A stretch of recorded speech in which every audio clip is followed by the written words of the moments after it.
ओम श्री मंगलाय नमः। सावन का पावन महीना हर दिन शिव भक्ति में लीन रहने का अवसर और हर वार किसी न किसी विशेष कृपा का संदेश लेकर आता है। लेकिन मंगलवार इस दिन का एक अलग ही आध्यात्मिक महत्व है। सावन के मंगलवार को माता पार्वती और मंगल देव दोनों की विशेष कृपा मानी जाती है। ये व्रत नारी शक्ति, परिवार की सुख शांति, संतान सुख और वैवाहिक जीवन की मजबूती का प्रतीक है। एक स्त्री जब मंगल के दिन उपवास रखती है तो वे केवल पूजा नहीं करती, वे एक माँ, एक पत्नी, एक बेटे के रूप में अपने पूरे परिवार के कल्याण के लिए खुद को अर्पित कर देती है। इस व्रत की कथा हमें सिखाती है कि कैसे धैर्य, सच्ची श्रद्धा और माँ पार्वती का स्मरण कर हर बिगड़ी तकदीर को भी संवार सकता है। इस व्रत से न केवल वैवाहिक जीवन सुख में होता है, बल्कि जीवन के संकट, रोग, कलह और दरिद्रता का भी नाश होता है। मंगल देव की कृपा और माँ गौरी का आशीर्वाद एक साधारण जीवन को भी दिव्यता से भर देता है। तो आइए सावन के इस मंगल दिवस पर श्रद्धा की थाली सजाएं, भक्ति का दीप जलाएं और इस व्रत कथा से जुड़कर अपने जीवन में मंगल ही मंगल करें। पूर्व काल में कुरु देश में श्रुतकृति नामक एक विद्वान, कीर्तिशाली, शत्रुओं का नाश करने वाला, 64 कलाओं का ज्ञाता तथा धनुर्विद्या में कुशल राजा हुआ था। पुत्र के अतिरिक्त अन्य सभी शुभ चीजें उस राजा के पास थी। अतः वे राजा संतान के विषय में अत्यंत चिंतित हुआ और जब ध्यान पूर्वक देवी की आराधना करने लगा तब उसकी कठोर तपस्या से देवी प्रसन्न हो गई और उसे ये वचन बोली, हे सुव्रत, वर मांगो। श्रुतकृति बोला, हे देवी, यदि आप मुझ पर प्रसन्न हैं तो मुझे सुंदर पुत्र दीजिए। हे देवी, आपकी कृपा से अन्य किसी भी वस्तु का अभाव नहीं है। उसका ये वचन सुनकर पवित्र मुस्कान वाली देवी ने कहा, हे राजन, तुमने अत्यंत दुर्लभ वर मांगा है, फिर भी कृपावश मैं तुम्हें अवश्य दूंगी। किंतु हे राजेंद्र, सुनिए, यदि परम गुणी पुत्र चाहते हो तो वह केवल 16 वर्ष तक ही जीवित रहेगा, और यदि रूप तथा विद्या से विहीन पुत्र चाहते हो तो दीर्घजीवी होगा। देवी का ये वचन सुनकर राजा चिंतित हो गया और पुनः अपनी पत्नी से परामर्श करके उसने गुणवान तथा सभी शुभ लक्षणों से संपन्न 16 वर्ष की आयु वाला पुत्र मांगा। तब देवी ने भक्ति संपन्न राजा से कहा, हे राजन, मेरे मंदिर के द्वार पर आम का वृक्ष है, उसका एक फल लाकर मेरी आज्ञा से अपनी भार्या को उसे भक्षण करने हेतु प्रदान करो, जिससे वे शीघ्र ही गर्भ धारण करेगी, इसमें संदेह नहीं। प्रसन्न होकर राजा ने वैसा ही किया और उसकी पत्नी ने गर्भ धारण किया। 10वें महीने में उसने देवतुल्य सुंदर पुत्र को जन्म दिया। तब हर्ष तथा शोक से युक्त राजा ने बालक का जात कर्म आदि संस्कार किया और शिव का स्मरण करते हुए उसका नाम चिरायु रखा।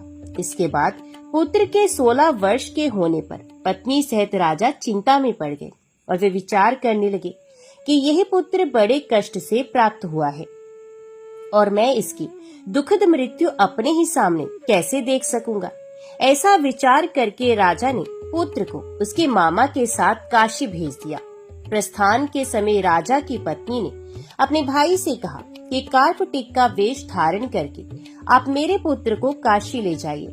मैंने भगवान मृत्युंजय से पूर्व में पुत्र के लिए प्रार्थना की थी और कहा था कि हे विश्वेश्वर, आप जगतपति की यात्रा के लिए मैं उस पुत्र को अवश्य भेजूंगी। अतः आप मेरे पुत्र को आज ही ले जाइए और सावधानी पूर्वक इसकी रक्षा कीजिएगा। अपनी बहन की ये बात सुनकर भांजे के साथ वे चल पड़ा। कई दिनों तक चलते चलते वे आनंद नामक नगर में पहुंचा। वह सभी प्रकार की समृद्धियों से संपन्न वीरसेन नाम वाला राजा रहता था। उस राजा की एक सर्व लक्षण संपन्न युवावस्था प्राप्त, मनोहर तथा रूप लावण्य में मंगला गौरी नामक कन्या थी। सभी उपमानों को तुच्छ करके सौंदर्य अभिवृद्धि को प्राप्त वह कन्या किसी समय सखियों के साथ नगर के उपवन में क्रीड़ा करने के लिए गई हुई थी। उसी समय वह चिरायु तथा उसका मामा वे दोनों भी वहां पहुंच गए और उन कन्याओं को देखने की लालसा से वहीं विश्राम करने लगे। इसी बीच विनोद पूर्वक क्रीड़ा करती हुई उन कन्याओं में से किसी एक ने कुपित होकर राजकुमारी को रांडा, ये कुवचन कह दिया। तब उस अशुभ वचन को सुनकर राजकुमारी ने कहा, तुम अनुचित बात क्यों बोल रही हो? मेरे कुल में तो इस प्रकार की कोई नहीं है। मंगला गौरी की कृपा से तथा उनके व्रत के प्रभाव से विवाह के समय जिसके सर पर मेरे हाथ से अक्षत पड़ेंगे, हे सखी, वे यदि अल्प आयु वाला भी होगा तो भी चिरंजीवी हो जाएगा। इसके बाद वे सभी कन्याएं अपने अपने घर चले गई। उसी दिन राजकुमारी का विवाह था। बहालिक देश के दृढ़ धर्मा नामक राजा के सुकेतु नाम वाले पुत्र के साथ उसका विवाह निश्चित किया गया था। वे सुकेतु विद्याहीन, कुरूप तथा बहरा था। तब सुकेतु के साथ आए हुए उन लोगों ने विचार किया कि इस समय कोई दूसरा श्रेष्ठ वर ले जाना चाहिए और विवाह संपन्न हो जाने के बाद वहां सुकेतु पहुंच जाए। उन लोगों ने चिरायु के मामा के पास जाकर याचना की कि आप इस बालक को हमें दे दीजिए, जिससे हमारा कार्य सिद्ध हो जाए। इस पृथ्वी पर परोपकार के समान दूसरा कोई धर्म नहीं। उनकी बात सुनकर चिरायु का मामा मन ही मन बहुत प्रसन्न हुआ, क्योंकि इसने उपवन में पहले ही कन्या मंगला गौरी की बात सुन ली थी। फिर भी उसने एक बार कहा कि आप लोग इसे किस लिए मांग रहे हैं? कार्य की सिद्धि हेतु वस्त्र अलंकार आदि मांगे जाते हैं, वर तो कहीं भी नहीं मांगा जाता। तथापि आप लोगों का सम्मान रखने के लिए मैं इसे दे रहा हूँ। इसके बाद चिरायु को वहां ले जाकर उन लोगों ने विवाह संपन्न कराया। सप्तपदी आदि के हो जाने पर रात्रि में शिव पार्वती की प्रतिमा के समक्ष उस चिरायु ने हर्ष युक्त होकर मंगला गौरी के साथ शयन किया। उसी दिन चिरायु के 16 वर्ष पूर्ण हो चुके थे और अर्धरात्रि में साक्षात काल सर्प रूप में वहां आ गया। इसी बीच संयोगवश राजकुमारी जाग गई। उसने उस महासर्प को वहां देखा और वह भय से व्याकुल होकर कांपने लगी। तभी उस कन्या ने धैर्य धारण 16 उपचारों से सर्प की पूजा की और पीने के लिए उसे दूध दिया। उसने दीनता भरी वाणी में उस सर्प की प्रार्थना तथा स्तुति की। मंगला गौरी प्रार्थना करने लगी कि मैं उत्तम व्रत को करूंगी, जिससे मेरे पति जीवित रहें। ये जिस तरह से चिरकाल तक जीवित रहें, अब वैसा कीजिए। इतने में सर्प वहां स्थित एक कमंडलू में प्रवेश कर गया और उस मंगला गौरी ने अपनी कंचुकी के उस कमंडलू का मुंह बांध दिया। इसी बीच उसका पति अंगड़ाई लेकर जाग गया और अपनी पत्नी से बोला, हे प्रिय, मुझे भूख लगी है। तब वह अपनी माता के पास जाकर खीर, लड्डू आदि ले आई और उसके द्वारा दिए भोज्य पदार्थ को उसने प्रसन्न मग्न होकर खाया। भोजन के पश्चात हाथ धोते समय उसके हाथ से अंगूठी गिर पड़ी। तांबुल खाकर वे पुनः सो गया और इसके बाद मंगला गौरी कमंडलू को फेंकने के लिए जाने लगी। विधि की कैसी गति है कि उस कमंडलू में से बाहर की ओर जगमग करती हुई हार कांति को देखकर वे आश्चर्यचकित हो गई। घट में स्थित उस हार को उसने अपने कंठ में धारण किया। इसके बाद कुछ रात शेष रहती ही चिरायु का मामा आकर उसे ले गया। इसके बाद वर पक्ष के लोग सुकेतु को वहां ले आए। उसे देख मंगला गौरी ने कहा कि ये मेरा पति नहीं है। तब उन सभी ने उससे कहा कि शुभे, तुम ये क्या बोल रही हो? यहाँ तुम्हारा कोई परिचायक हो तो उसे हम लोगों को बताओ। मंगला गौरी बोली, जिसने रात्रि में 9 रत्नों से बानी अंगूठी दी है, उसकी अंगुली में इसे डालकर परिचायक निशानी देख ले। मेरे पति ने रात्रि में मुझे जो हार दिया था, उसके रत्नों का समुदाय कैसा है, इस बात को ये बताए। ये तो कोई अन्य ही है। इसके अतिरिक्त रात्रि में आम सींचते समय उनका पैर कुमकुम से लिप्त हो गया था। ये मेरी जांघ पर अब भी विद्यमान है। उसे आप लोग शीघ्र देख ले। साथ ही रात में परस्पर भाषण तथा भोजन आदि जो कुछ किया गया था, उसे भी ये बता दे। तब ये निश्चित ही मेरा पति होगा। इस प्रकार उसका वचन सुनकर सभी ठीक है कहने लगे। किंतु जब एक भी बात नहीं मिली, तब सभी ने सुकेतु को उसका पति होने से निषिद्ध कर दिया और वर पक्ष वाले जिस तरह से आए थे उसी तरह से चले गए। उसके बाद अपने वंश को बढ़ाने वाले महान यश से संपन्न तथा परम मनस्वी मंगला गौरी के पिता ने अन्न पान आदि का सत्र चलाया। उन्होंने वर पक्ष का वृत्तांत कानों कान सुन लिया। कि स्वरूप से करूप होने के कारण लोगों के द्वारा किसी अन्य को वर के रूप में आदर पूर्वक लाया गया था। तब उन्होंने अपनी कन्या को पर्दे के भीतर बिठा दिया। उसके बाद 1 वर्ष बीतने पर यात्रा करके चिरायु अपने मामा के साथ ये देखने आया कि विवाह के बाद वहाँ क्या हुआ। तब उसे गवाक्ष के भीतर से देखकर वे मंगला गौरी अत्यंत प्रसन्न हुई और माता पिता से बोली कि मेरे पति आ गए हैं। राजा ने अपने सहजनों को बुलाकर पूर्व में कहे गए सभी परिचयों को निशानी को देखकर मंद मुस्कान वाली अपनी कन्या चिरायु को सौंप दी। राजा ने शिष्ट जनों को साथ लेकर विवाह का उत्सव कराया। इसके बाद राजा वीरसेन ने वस्त्र, आभूषण आदि, सेना, घोड़े, रथ और अन्य भी बहुत सी सामग्रियां देकर उन्हें विदा किया। उसके बाद कुल को आनंदित करने वाला वह चिरायु पत्नी तथा मामा को साथ लेकर सेना के साथ अपने नगर को पहुंचा। लोगों के मुख से उसे आया हुआ सुनकर उसके माता पिता को विश्वास नहीं हुआ। उन्होंने सोचा कि प्रारब्ध अन्यथा कैसे हो सकता है। इतने में वे अपने माता पिता के पास आ गया और स्नेह से परिपूर्ण वे चिरायु भक्ति पूर्वक उनके चरणों में गिर पड़ा। तब अपने पुत्र का मस्तक सूंघकर उन दोनों ने परम आनंद प्राप्त किया। पुत्र वधु मंगला गौरी ने भी सास ससुर को प्रणाम किया। तब सास उसे अपनी गोद में बैठाकर सारा वृत्तांत शीघ्रता पूर्वक पूछने लगी। हे महामुनि, तब पुत्र वधु ने भी मंगला गौरी के उत्तम व्रत महात्म्य तथा जो कुछ घटित हुआ था वे सब वृत्तांत बता दिया। हे सनंत कुमार, मैंने आपसे इस मंगला गौरी व्रत का वर्णन कर दिया। जो कोई भी इसका श्रवण करता है अथवा जो कोई इसे कहता है उसके सभी मनोरथ पूर्ण हो जाते हैं, इसमें कोई संदेह नहीं। सूत जी बोले, हे ऋषियों, इस प्रकार शिव जी ने सनंत कुमार जी को ये मंगला गौरी व्रत बताया और उन्होंने सभी कार्यों को पूर्ण करने वाले इस व्रत को सुनकर महान आनंद प्राप्त किया। तो सब प्रेम से बोलो, मंगला गौरी माता की जय। मंगलवार का व्रत जीवन में सुख, शक्ति और समृद्धि लाने वाला व्रत है। ये व्रत भगवान हनुमान जी की कृपा प्राप्त करने, शत्रु बाधाओं से मुक्ति, स्वास्थ्य लाभ और मंगल ग्रह के अशुभ प्रभाव को दूर करने के लिए अत्यंत लाभकारी माना जाता है। जो भी श्रद्धालु इस व्रत को सच्चे मन और निष्ठा से करते हैं उन्हें अवश्य ही सफलता प्राप्त होती है। भगवान शंकर के अंश से वायु के द्वारा कपिराज केसरी की पत्नी अंजना में हनुमान जी का प्रादुर्भाव हुआ। मर्यादा पुरुषोत्तम श्री राम की सेवा शंकर जी अपने रूप से तो कर नहीं सकते थे, अतएव उन्होंने 11वें रुद्र रूप को इस प्रकार वानर रूप में अवतरित किया। जन्म के कुछ ही समय पश्चात महावीर हनुमान जी ने उगते हुए सूर्य को कोई लाल लाल फल समझा और उसे निगलने आकाश की ओर दौड़ पड़े। उस दिन सूर्य ग्रहण का समय था। राहु ने देखा कि कोई दूसरा ही सूर्य को पकड़ने के लिए आ रहा है। तब वे उस आने वाले को पकड़ने चला, किंतु जब वायु पुत्र उसकी ओर बढ़े तब वे डरकर भाग गया। राहु ने इंद्र से पुकार की। एरावत पर चढ़कर इंद्र को आते देखकर पवन कुमार ने एरावत को कोई बड़ा सा सफेद फल समझा और उसी को पकड़ने लगे। घबराकर देवराज ने वज्र से प्रहार कर दिया। वज्र से इनकी ठोड़ी पर चोट लगने से वे कुछ टेढ़ी हो गई। इसी से ये हनुमान कहलाने लगे।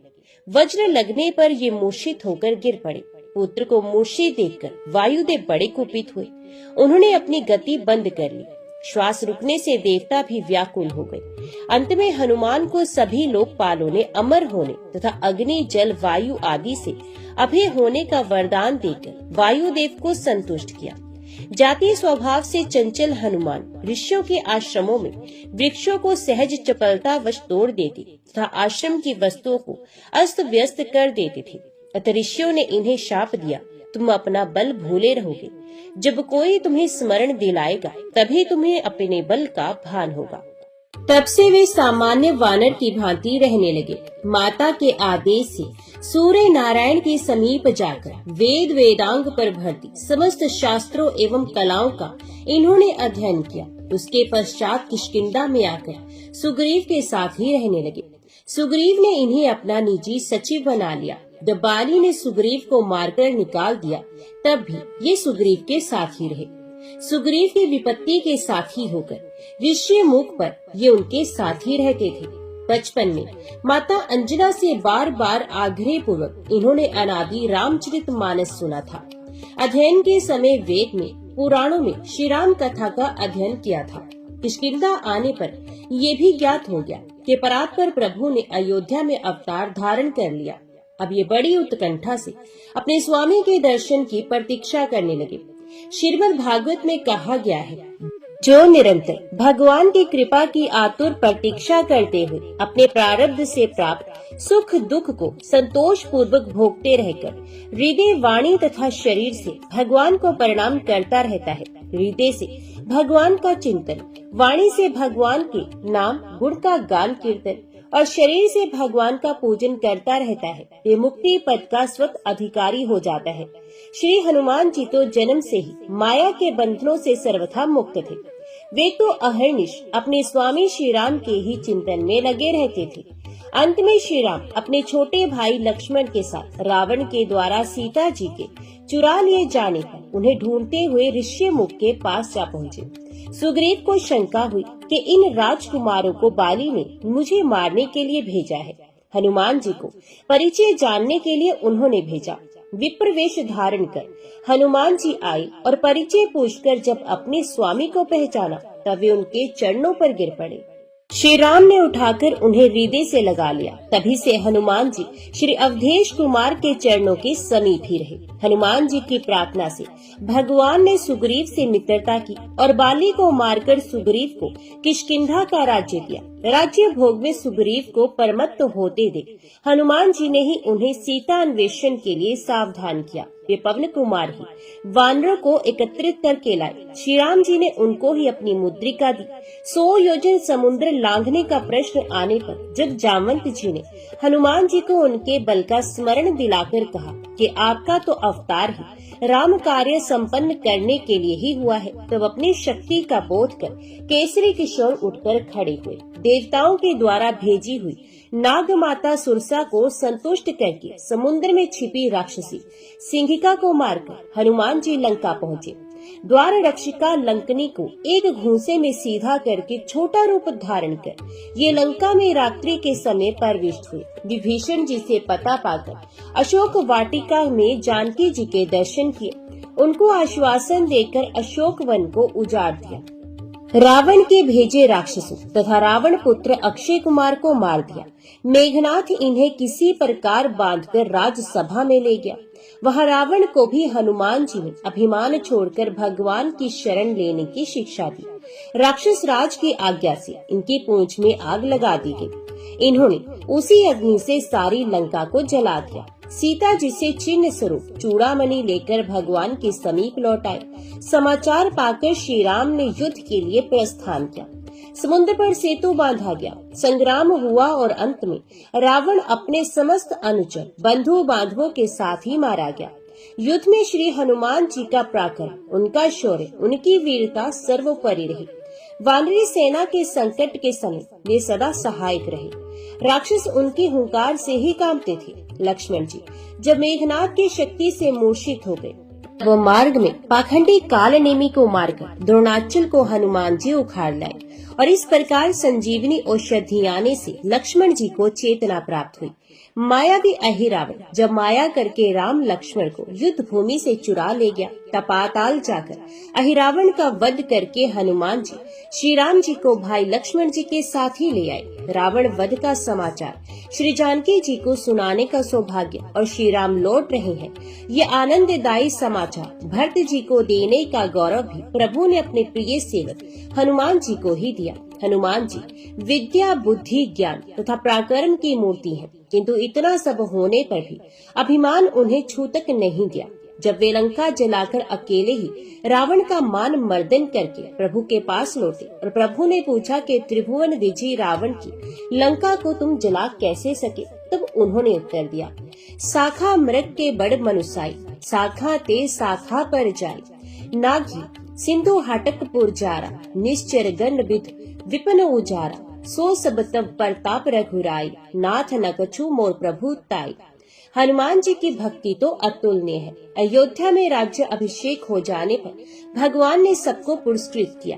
सबसे अमूल्य अयोध्या के कोष की सर्वश्रेष्ठ मणियों की माला श्री जानकी जी ने अपने कंठ से उतारकर हनुमान जी के गले में डाल दी। हनुमान जी मणियों को ध्यान से देख देख कर तोड़ने लगे और मुख में डालकर फोड़ने भी लगे।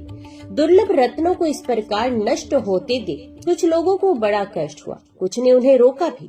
हनुमान जी ने कहा, मैं इनमें भगवान का नाम तथा उनकी मूर्ति ढूंढ रहा हूँ। जिस वस्तु में मेरे स्वामी श्री सीता राम का नाम ना हो, जिनमें उनकी मूर्ति ना हो, वे तो व्यर्थ है। प्रश्न करने वाले ने पूछा, क्या आपके शरीर में वह मूर्ति और नाम है? तुरंत अपने नखों से हनुमान जी ने छाती का चमड़ा फाड़कर सबको दिखाया।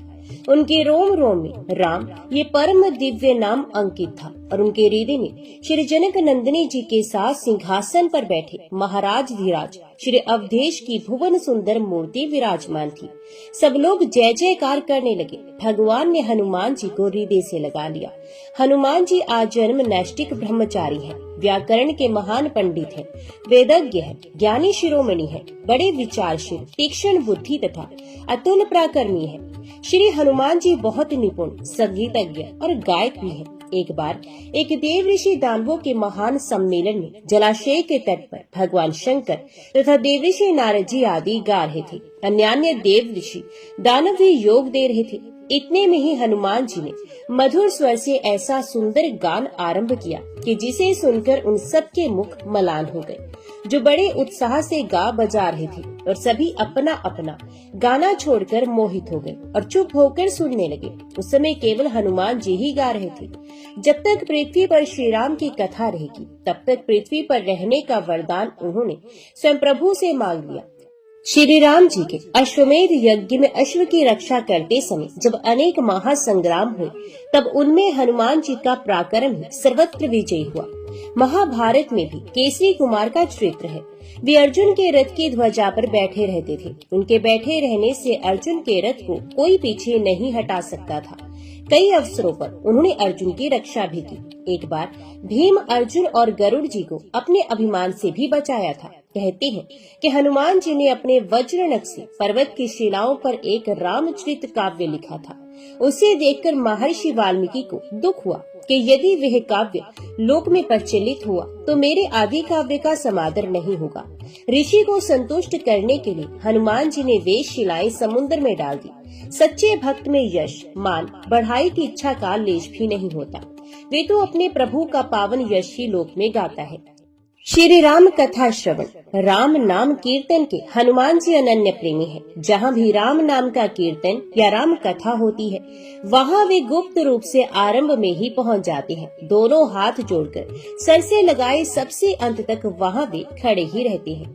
प्रेम के कारण उनके नेत्रों से बराबर आंसू झरते रहते हैं। उन अनन्य तथा अतुलनीय श्री राम भक्त के पावन पद कमलों में अनंत नमस्कार। तो सब प्रेम से बोलो, भक्त और उनके भगवान की जय। एक बार नैमिषारण्य तीर्थ में 80,000 मुनि एकत्रित होकर पुराणों के ज्ञाता श्री सूत जी से पूछने लगे, ये महामुनि, आपने हमें अनेक पुराणों की कथाएं सुनाई हैं। अब कृपा करके हमें ऐसा व्रत और कथा बताएं जिसके करने से संतान की प्राप्ति हो तथा मनुष्यों को रोग, शोक, अग्नि, सर्व दुख आदि का भय दूर हो, क्योंकि कलयुग में सभी जीवों की आयु बहुत कम है। फिर इस पर उन्हें रोग, चिंता के कष्ट लगे रहेंगे, तो फिर वे श्री हरि के चरणों में अपना ध्यान कैसे लगा सकेंगे। श्री सूत जी बोले, हे मुनियों, आपने लोक कल्याण के लिए बहुत ही उत्तम बात पूछी है। एक बार युधिष्ठिर ने भगवान श्री कृष्ण से लोक कल्याण के लिए यही प्रश्न किया था। भगवान श्री कृष्ण और युधिष्ठिर का संवाद तुम्हारे सामने कहता हूँ, ध्यान देकर सुनो। एक समय पांडवों की सभा में श्री कृष्ण जी बैठे हुए थे। तब युधिष्ठिर ने भगवान श्री कृष्ण से प्रश्न किया, हे प्रभु नंदनंद गोविंद, आपने मेरे लिए अनेकों कथाएं सुनाई हैं। आज कृपा करके ऐसा व्रत या कथा सुनाएं जिसके करने से मनुष्य को रोग, चिंता का भय समाप्त हो और उसको पुत्र की प्राप्ति हो। हे प्रभु, बिना पुत्र के जीवन व्यर्थ है। पुत्र के बिना मनुष्य नरकगामी होता है। पुत्र के बिना मनुष्य पितृ ऋण से छुटकारा नहीं पा सकता और न ही उसका पुनग नामक नरक से उद्धार हो सकता है। अतः पुत्रदायक व्रत बतलाए। श्री कृष्ण भगवान बोले, हे राजन, मैं एक प्राचीन इतिहास सुनाता हूँ, आप उसे ध्यान पूर्वक सुनो। कुंडलपुर नामक एक नगर था। उसमें नंदा नामक एक ब्राह्मण रहता था। भगवान की कृपा से उसके पास सब कुछ था, फिर भी वे बहुत दुखी था। इसका कारण ये था कि ब्राह्मण की स्त्री सुनंदा के कोई संतान नहीं थी।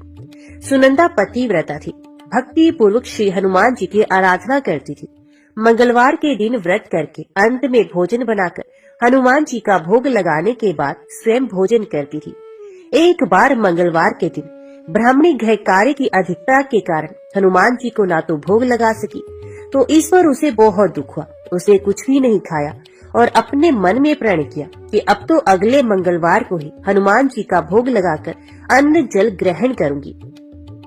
ब्राह्मणी सुनंदा प्रतिदिन भोजन बनाती, श्रद्धा पूर्वक पति को खिलाती, परंतु स्वयं भोजन नहीं करती। मन ही मन श्री हनुमान जी की आराधना करती थी। इस प्रकार 6 दिन गुजर गए और ब्राह्मणी सुनंदा अपने निश्चय के अनुसार भूखी प्यासी निराहार रही। अगले मंगलवार को ब्राह्मणी सुनंदा प्रातः काल ही बेहोश होकर गिर पड़ी। ब्राह्मणी सुनंदा की इस असीम भक्ति के प्रभाव से श्री हनुमान जी बहुत प्रसन्न हुए और प्रकट होकर बोले, सुनंदा, मैं तेरी भक्ति से बहुत प्रसन्न हूँ, तू उठ और कोई वर मांग। सुनंदा अपने आराध्य देव श्री हनुमान जी को देखकर आनंद की अधिकता से विवल हो श्री हनुमान जी के चरणों में गिरकर बोली, हे प्रभु, मेरी कोई संतान नहीं, कृपा करके मुझे संतान प्राप्ति का आशीर्वाद दे, आपकी अति कृपा होगी। श्री महावीर जी बोले, तेरी इच्छा पूर्ण होगी, तेरे एक कन्या पैदा होगी, उसके अष्टांग प्रतिदिन सोना दिया करेंगे। इस प्रकार कहकर श्री महावीर जी अंतर ध्यान हो गए। ब्राह्मणी सुनंदा बहुत हर्षित हुई और सभी समाचार अपने पति से कहा। ब्राह्मण देव कन्या का वरदान सुनकर कुछ दुखी हुए, परंतु सोना मिलने की बात सुनी तो बहुत प्रसन्न हुए। विचार किया कि ऐसी कन्या के साथ मेरी निर्धनता भी समाप्त हो जाएगी। श्री हनुमान जी की कृपा से वे ब्राह्मणी गर्भवती हुई और 10वें महीने में उसे बहुत ही सुंदर पुत्री प्राप्त हुई। यह बच्ची अपने पिता के घर में ठीक उसी तरह से बढ़ने लगी जिस प्रकार शुक्ल पक्ष का चंद्रमा बढ़ता है। 10वें दिन ब्राह्मण ने उस बालिका का नामकरण संस्कार कराया। उसके कुल पुरोहित ने उस बालिका का नाम रत्नावली रखा, क्योंकि यह कन्या सोना प्रदान किया करती थी।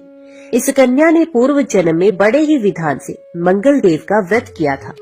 रत्नावली का अष्टांग बहुत सा सोना देता था। उस सोने से नंदा ब्राह्मण बहुत ही धनवान हो गया। अब ब्राह्मणी भी बहुत अभिमान करने लगी। समय बीतता रहा। अब रत्नावली 10 वर्ष की हो चुकी थी। एक दिन जब नंदा ब्राह्मण पर संचित था, तब सुनंदा ने अपने पति से कहा, मेरी पुत्री रत्नावली विवाह के योग्य हो गई है, अतः आप कोई सुंदर तथा योग्य वर देकर इसका विवाह कर दे। ये सुनकर ब्राह्मण बोला, अभी तो रत्नावली बहुत छोटी है। तब ब्राह्मणी बोली, शास्त्रों की आज्ञा है कि कन्या 8वें वर्ष में गौरी, 9 वर्ष में रोहिणी, 10वें वर्ष में कन्या, इसके पश्चात रजस्वला हो जाती है। गौरी के दान से पाताल लोक की प्राप्ति होती है, रोहिणी के दान से वैकुंठ लोक मिलता है, कन्या के दान से इंद्र लोक में सुखों की प्राप्ति होती है। अगर हे पतिदेव रजस्वला का दान किया जाता है तो घोर नरक की प्राप्ति होती है। इस पर ब्राह्मण बोला, अभी तो रत्नावली मात्र 10 ही वर्ष की है और मैंने तो 16-16 साल की कन्याओं के विवाह भी करवाए हैं, अभी जल्दी क्या है। तब ब्राह्मणी सुनंदा बोली, आपको तो लोभ अधिक हो गया लगता है। शास्त्रों में कहा गया है कि माता पिता और बड़ा भाई रजस्वला कन्या को देखते हैं तो अवश्य वे नरकगामी होते हैं। तब ब्राह्मण बोला, अच्छी बात है, कल मैं अवश्य ही योग्य वर की तलाश में अपना दूत भेजूंगा।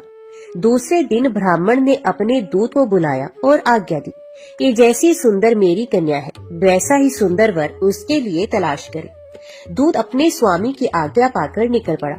पंपई नगर में उसने एक सुंदर लड़के को देखा। यह बालक एक ब्राह्मण परिवार का बहुत गुणवान पुत्र था। इसका नाम था सोमेश्वर। दूत ने इस सुंदर व गुणवान ब्राह्मण पुत्र के बारे में अपने स्वामी को पूर्ण विवरण दिया। ब्राह्मण नंदा को भी सोमेश्वर अच्छा लगा और फिर शुभ मुहूर्त में विधि पूर्वक कन्या दान करके ब्राह्मण ब्राह्मणी संतुष्ट हुए। परंतु ब्राह्मण के मन में तो लोभ समाया था। उसने कन्यादान तो कर दिया था पर वे बहुत खिन्न भी था। उसने विचार किया कि रत्नावली तो अब चली जाएगी और मुझे इससे जो सोना मिलता था वे अब नहीं मिलेगा। मेरे पास जो धन था कुछ तो इसके विवाह में खर्च हो गया और जो शेष बचा है वे भी कुछ ही दिनों में खत्म हो जाएगा। मैंने तो इसका विवाह करके बहुत बड़ी भूल कर दी है। अब कोई ऐसा उपाय हो कि रत्नावली मेरे घर में ही बनी रहे, अपनी ससुराल ना जाए। लोभ रूपी राक्षस ब्राह्मण के मस्तिष्क पर शाता जा रहा था। रात भर अपनी शैया पर बेचैनी से करवटें बदलते बदलते उसने एक बहुत ही क्रूर निर्णय लिया। उसने विचार किया कि जब रत्नावली को लेकर उसका पति सोमेश्वर अपने घर के लिए जाएगा तो वह मार्ग में छिपकर सोमेश्वर का वध कर देगा और अपनी लड़की को अपने घर ले आएगा, जिससे नियमित रूप से उसे सोना भी मिलता रहेगा और समाज का कोई मनुष्य उसे दोष भी नहीं दे सकेगा। प्रातः काल हुआ तो नंदा और सुनंदा ने अपने जमाई तथा लड़की को बहुत सारा धन देकर विदा किया। सोमेश्वर अपनी पत्नी रत्नावली को लेकर ससुराल से अपने घर की तरफ चला। ब्राह्मण नंदा महालोभ के वशीभूत हो अपनी मति खो चुका था। पाप पुण्य को उसे विचार न रहा तो उसने भयानक क्रूर निर्णय को कार्य रूप देने के लिए उसने अपने दूत को मार्ग में अपने जमाई का वध करने के लिए भेज दिया था, ताकि रत्नावली से प्राप्त होने वाला सोना उसे हमेशा मिलता रहे और वो कभी निर्धन न हो। ब्राह्मण के दूत ने अपने स्वामी की आज्ञा का पालन करते हुए उसके जमाई सोमेश्वर का मार्ग में ही वध कर दिया। समाचार प्राप्त कर ब्राह्मण नंदा मार्ग में पहुंचा और रुदन करती अपनी पुत्री रत्नावली से बोला, हे पुत्री, मार्ग में लुटेरों ने तेरे पति का वध कर दिया। भगवान की इच्छा के आगे किसी का कोई वश नहीं चलता। अब तू घर चल, वहाँ पर ही रहकर शेष जीवन व्यतीत करना। जो भाग्य में लिखा है वही होगा। अपने पति की अकाल मृत्यु से रत्नावली बहुत दुखी हुई।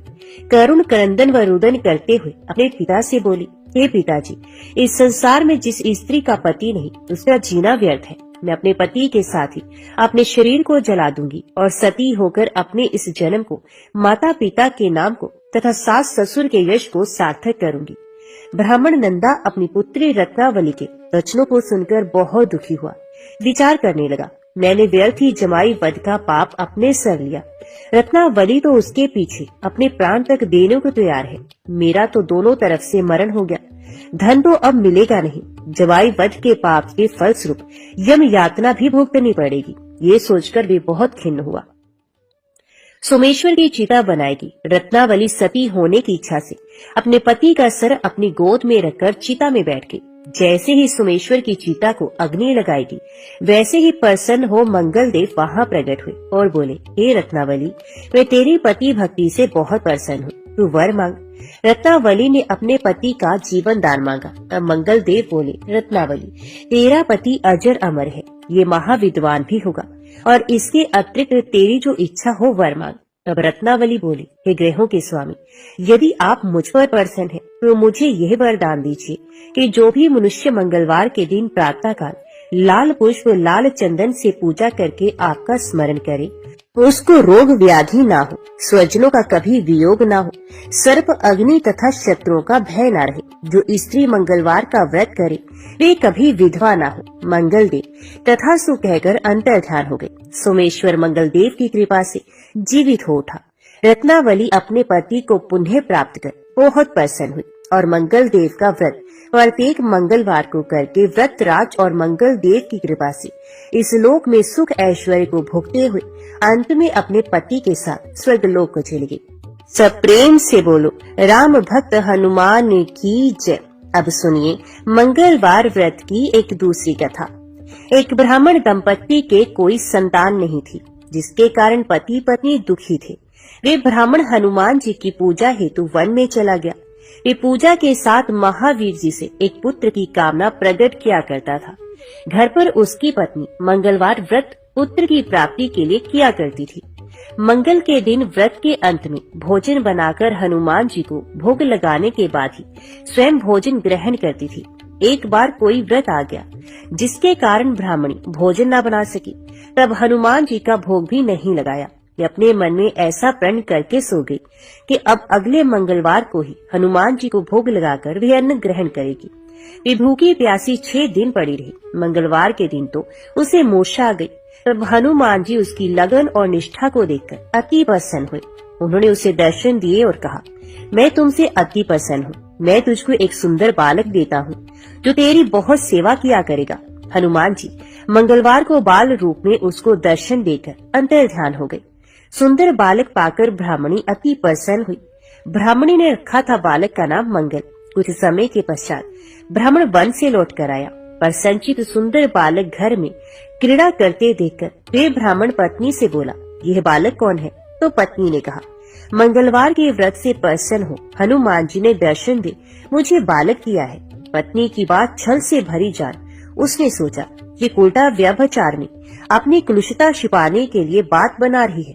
एक दिन उसका पति कुएं पर पानी भरने चला तो पत्नी ने कहा कि मंगल को भी साथ ले जाओ। वह मंगल को साथ ले चला और उसको कुएं में डालकर वापस पानी भरकर घर आया तो पत्नी ने पूछा कि मंगल कहाँ है? तभी मंगल मुस्कुराता हुआ घर में आ गया। उसको देख ब्राह्मण आश्चर्यचकित हुआ।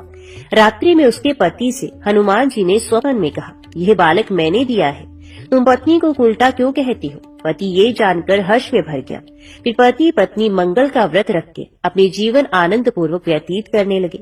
जो मनुष्य मंगलवार व्रत कथा को पढ़ता अथवा सुनता है और नियम से व्रत रखता है, उसके हनुमान जी की कृपा से सब कष्ट दूर होकर सर्व सुख प्राप्त होता है। प्रेम से बोलिए जय श्री हनुमान। अभी सुनते हैं राम नाम की महिमा। लंकापति रावण के वध के बाद जब अयोध्यापति प्रभु श्री राम की कीर्ति दूर दूर तक फैल रही थी और वह मर्यादा पुरुषोत्तम कहलाने लगे थे, तो अब एक दिन महादेव शिव की इच्छा थी मर्यादा पुरुषोत्तम श्री राम से मिलने की हुई। पार्वती जी को संग लेकर महादेव कैलाश पर्वत से उतरकर अयोध्या नगरी के रास्ते पर चल पड़े। भगवान शिव और माँ पार्वती को अयोध्या आया देखकर राम जी बहुत खुश हुए। माता जानकी ने उनका उचित आदर सत्कार किया और स्वयं भोजन बनाने के लिए रसोई में चली गई। इस बीच भगवान शिव ने श्री राम जी से पूछा, आपके सेवक हनुमान जी दिखाई नहीं पड़ रहे हैं? श्री राम बोले, वे बगीचे में हैं। शिव जी ने श्री राम जी से बगीचे में जाने की अनुमति मांगी और पार्वती जी का हाथ थामकर बगीचे में आ गए। बगीचे की खूबसूरती देखकर उनका मन मोहित हो गया। आम के एक घने वृक्ष के नीचे हनुमान जी दीन दुनिया से बेखबर गहरी नींद में सोए थे और एक लय में खराटों से राम नाम की ध्वनि उठ रही थी। चकित होकर शिवजी और माता पार्वती एक दूसरे की ओर देखने लगे। माता पार्वती मुस्कुरा उठी और वृक्ष की डालियों की ओर इशारा किया। राम नाम सुनकर पेड़ की डालियां भी झूमने लगी थी और इनके बीच से भी राम नाम उच्चारित हो रहा था। शिवजी इस राम नाम की धुन में मस्त मगन होकर खुद भी राम नाम कहकर नाचने लगे। माता पार्वती जी ने भी अपने पति का अनुसरण किया और अपने कोमल पैर थिरकाने लगी। शिवजी और पार्वती जी के नृत्य से ऐसी झनकार उठी कि स्वर्गलोक के देवता गण भी आकर्षित होकर बगीचे में आ गए और राम नाम की धुन में सभी मस्त हो गए। माता जानकी भोजन तैयार करके प्रतीक्षा करती थी, परंतु संध्या घिरने तक भी अतिथि नहीं पधारे। तब अपने देवर लक्ष्मण जी को बगीचे में भेजा। लक्ष्मण जी तो स्वयं को श्री राम का सेवक ही मानते थे। अतः बगीचे में आकर जब उन्होंने धरती पर स्वर्ग का नजारा देखा तो खुद भी राम नाम की धुन में झूम उठे। महल में माता जानकी परेशान हो रही थी कि अभी तक भोजन ग्रहण करने कोई भी क्यों नहीं आया। उन्होंने श्री राम जी से कहा, भोजन ठंडा हो रहा है, चलिए हम ही जाकर बगीचे में से सभी को ले आए। तब राम जी बगीचे में गए तो वहाँ राम नाम की धूम मची हुई थी। हनुमान जी गहरी नींद में सोए हुए थे और उनके खराटों से अभी तक राम नाम निकल रहा था। श्री राम भाव विवल हो उठे। राम जी ने हनुमान जी को नींद से जगाया और प्रेम से उनकी तरफ निहारने लगे। हनुमान जी प्रभु को आया देख शीघ्रता से उठकर खड़े हुए। नृत्य की सभा भंग हो गई। शिवजी खुले कंठ से हनुमान जी की राम भक्ति की सराहना करने लगे। हनुमान जी सक ऊंचाए लेकिन मन ही मन खुश हो रहे थे। श्री सिया राम ने भोजन करने का आग्रह भगवान शिवजी से किया। सभी लोग महल में भोजन करने के लिए चल पड़े। माता जानकी भोजन परोसने लगी। हनुमान जी को भी श्री राम जी ने पंक्ति में बैठने का आदेश दिया। हनुमान जी बैठ तो गए, परंतु आदत ऐसी थी कि राम जी के भोजन करने से उपरांत ही सभी लोग भोजन करते थे। आज श्री राम के आदेश से पहले भोजन करना पड़ रहा था। माता जानकी हनुमान जी को भोजन परोसती जा रही थी, पर हनुमान जी का पेट भर ही नहीं रहा था। सीता जी कुछ समय तक उन्हें भोजन परोसती रही, फिर समझ गई इस तरह से तो हनुमान जी का पेट नहीं भरेगा। उन्होंने तुलसी के एक पत्ते पर राम नाम लिखा और भोजन के साथ हनुमान जी को परोस दिया। तुलसी पत्र खाते ही हनुमान जी को संतुष्टि मिली और वे भोजन खाकर उठ खड़े हुए। भगवान शिव शंकर ने प्रसन्न होकर हनुमान जी को आशीर्वाद दिया कि आपकी राम भक्ति युगों युगों तक याद की जाएगी और आप संकट मोचन कहलाएंगे। तो सब प्रेम से बोलो, संकट मोचन महाबली हनुमान जी की जय। महादेव जी को एक बार बिना कारण के किसी को प्रणाम करते देखकर पार्वती जी ने पूछा, आप किसको प्रणाम करते रहती हैं? शिव जी ने अपनी धर्म पत्नी पार्वती जी से कहा कि हे देवी, जो व्यक्ति एक बार राम कहता है उसे मैं 3 बार प्रणाम करता हूँ। पार्वती जी ने एक बार शिव जी से पूछा, आप शमशान में क्यों जाते हैं और ये चीता की भस्म शरीर पर क्यों लगाते हैं? उसी समय शिव जी पार्वती जी को शमशान में ले गए। वहाँ एक शव अंतिम संस्कार के लिए लाया गया था। लोग राम नाम सत्य है कहते हुए शव को ला रहे थे। शिव जी ने कहा कि देखो पार्वती, इस शमशान की ओर जब लोग आते हैं तो राम नाम का स्मरण करते हुए आते हैं और इस शव के निमित्त से कई लोगों के मुख से मेरा अति प्रिय दिव्य राम नाम निकलता है। उसी को सुनने में शमशान में आता हूँ और इतने लोगों के मुख से राम नाम का जप करवाने में निमित्त बनने वाले इस शव का मैं सम्मान करता हूँ, प्रणाम करता हूँ और अग्नि में जलने के बाद उसकी भस्म को अपने शरीर पर लगा लेता हूँ। राम नाम बुलवाने वाले के प्रति मुझे इतना प्रेम है। एक बार शिव जी कैलाश पर पहुँचे और पार्वती जी से भोजन मांगा। पार्वती जी विष्णु सहस्त्रनाम का पाठ कर रही थी। पार्वती जी ने कहा, अभी पाठ पूरा नहीं हुआ, कृपया थोड़ी देर प्रतीक्षा कीजिए। शिव जी ने कहा कि इसमें तो समय और श्रम दोनों लगेंगे। संत लोग जिस तरह से सहस्त्रनाम को छोटा कर लेते हैं और नित्य जपते हैं, वैसा उपाय कर लो। पार्वती जी ने पूछा, वो उपाय कैसे करते हैं? मैंने सुनना चाहती हूँ। शिव जी ने बताया, केवल एक बार राम कह लो, तुम्हें सहस्त्रनाम भगवान के 1000 नाम लेने का फल मिल जाएगा। एक राम नाम 1000 दिव्य नामों के समान है। पार्वती जी ने वैसा ही किया। इसलिए प्रयास पूर्वक स्वयं भी राम नाम जपते रहना चाहिए और दूसरों को भी प्रेरित करके राम नाम जपना चाहिए। इससे अपना और दूसरों का तुरंत कल्याण हो जाता है। यही सबसे सुलभ और अचूक उपाय है। इसलिए हमारे देश में प्रणाम राम राम कहकर किया जाता है। आइए अब सुनते हैं बिल्व वृक्ष की महिमा। एक बार नारद जी ने भोलेनाथ जी की स्तुति करके पूछा कि हे प्रभु, आपको प्रसन्न करने के लिए सबसे उत्तम और सुलभ साधन क्या है? हे त्रिलोकीनाथ, आप तो निर्विकार और निष्काम हैं। आप सहज ही प्रसन्न हो जाते हैं। फिर भी मेरे जानने की इच्छा है कि आपको क्या प्रिय है। तब शिव जी बोले, नारद जी, वैसे तो मुझे भक्त के भाव सबसे प्रिय हैं। फिर भी आपने पूछा है तो मैं बताता हूँ। मुझे जल के साथ साथ बिल पत्र बहुत प्रिय है। जो अखंड बेल पत्र मुझे श्रद्धा से अर्पित करते हैं, मैं उन्हें अपने लोक में स्थान देता हूँ। नारद जी भगवान शंकर और माता पार्वती की वंदना करके अपने लोक को चले गए और उनके जाने के पश्चात पार्वती जी ने शिव जी से पूछा कि हे प्रभु, मेरी यह जानने की बड़ी तीव्र इच्छा हो रही है कि आपको बेल पत्र इतने प्रिय क्यों है। कृपया करके मेरी जिज्ञासा को शांत कीजिए। तब शिव जी बोले, हे शिवे, बिल्व के पत्ते मेरी जटा के समान है। उसका त्रिपत्र यानी 3 पत्ते ऋग्वेद, यजुर्वेद और सामवेद है। शाखाएं समस्त शास्त्र का स्वरूप है। बिल्वपत्र को आप पृथ्वी का कल्प वृक्ष समझे, जो ब्रह्मा, विष्णु और शिव स्वरूप है। हे पार्वती, स्वयं महालक्ष्मी जी ने शैल पर्वत पर बिल्व वृक्ष के रूप में जन्म लिया था।